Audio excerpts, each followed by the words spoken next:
Welcome, students. Welcome to your English class. I am Mrs. Jenny Shah, your English teacher. So, yesterday we started Fair Play, which was written by Munshi Premchand, and we saw the first part of the play about two friends who are very close, who are very good friends, and one of a friend has a little problem at home. The aunt he's living with is not happy, and she has decided to go to the panchayat. Okay, so we saw the part one of the book. Okay, so there are two friends, Juman Sheikh and Algu Chaudhary, who are very good friends. Their bond of friendship was very strong. And in one's absence, the other takes care of the family. And so now Juman has an old aunt who has transferred her property in Juman's name on the condition that they would live together and Juman has to take care of her. After a couple of years, Juman and his wife behaviors have changed towards her now, and now she is demanding a monthly allowance from Juman. But Juman does not pay attention, and so the aunt has decided to go to the panchayat. Now let's see what happens next. The panchayat was held on the same evening under an old banyan tree. Juman stood up and said, "The voice of Punch is the voice of God. Let my aunt nominate the head of the Punch, and I will abide by her decision."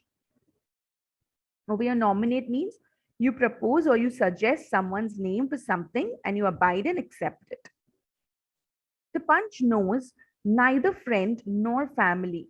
What do you say to Algu Chaudhary? The lady announces. So Juman says, "I have come here and I'm going to take whatever decision the Punch makes and I will abide by the decision. Let my aunt only select the head of the Punch." So the old lady says, "Okay, you are correct. The Punch, na, whoever is the Punch can neither be a friend nor a family. He has to do what is just. So for me, I decide it is Algu Chaudhary." "Fine," replied Juman, and he's hiding his joy over this unexpected piece of luck. "Chachi, you are aware of my friendship with Juman," said Algu. "I know that," replied the aunt. "But I also know that you will not kill your conscience for the sake of friendship. God lives in the heart of the Punch, and his voice is the voice of God." The old lady explains her case after this. "Juman," said Algo, "you and I are old friends. Your aunt is as dear to me as you. Now I am a Punch. You and your aunt are equal before me. What do you have to say in your defense?" "3 years ago," began Juman, "my aunt transferred her property to me, and I promised to support her as long as she lived. I have done all I could. There have been a couple of quarrels between my wife and her, but I can't stop it. Now, my aunt is claiming a monthly allowance from me. That is not possible. That's all I have to say." Juman cross examined Algu and others. Then Algu announced. Sorry, Juman was cross examined by Algu as well as others. And finally, Algu announces, "We have gone into the matter carefully. In our opinion, Juman must pay his aunt a monthly allowance or else the property goes back to her." Now the two friends were seldom seen together, and their bond of friendship between them is broken. In fact, Juman was Algu's enemy and wanted revenge. So this is what happens in part two. Algu, he is the head of the Punch, and he realizes that he cannot be friends, he cannot give a biased decision. He has been given the seat of a judge, of a justice maker. So he looks at the matter in an unbiased point of view and he decides that Juman was in the wrong and he gives his justice. Let's see what happens next. So now days have passed, and as ill luck would have it, Algu Chaudhary found himself in a tight spot.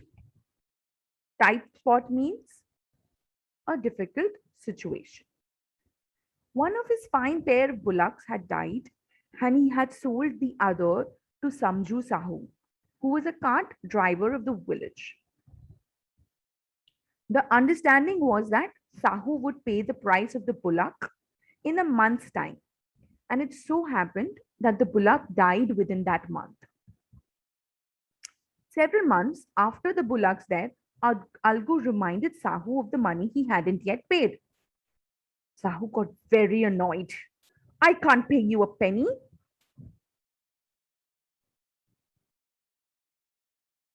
I can't pay you a penny for that wretched beast you sold me. He bought us nothing but ruin. I have a bullock. Use it for a month and then return it to me. No money for the dead bullock, he said angrily. Algu decided to refer to the case to the panchayat. For a second time in a month, preparations for holding the panchayat were made. And both parties started meeting people seeking their support. The panchayat was held under the old banyan tree. Algu stood up and said, "The voice of the Panch is the voice of the god. Let Sahu nominate the head of the Panch, and I will abide by his decision." So now Algu says, let Sahu only decide who will do the justice. Sahu saw his chance and proposed the name of Juman. Algu's hat sank and he turned pale. But what could he do? The moment Juman became the head Panch, he realized his responsibility as judge and the dignity of his office. Could he, seated in that high place, have his revenge now? He thought and thought. No, he must not allow his personal feelings to come in the way of speaking the truth and doing justice. Both Algu and Sahu stated their cases. They were also cross-examined and the case was considered deeply. Then Juman stood up and announced, "It is our opinion that Sahu should pay Algu the price of the bullock. It suffered from no disability or disease when Sahu bought the bullock. The death of the bullock was unfortunate, but Algu cannot be blamed for it." Algu could not contain his feelings.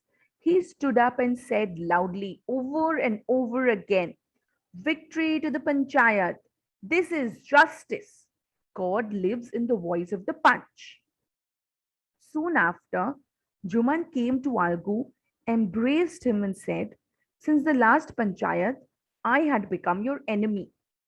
Today, I realized what it meant to be a Panch. A Panch has no friend nor enemy. He knows only justice.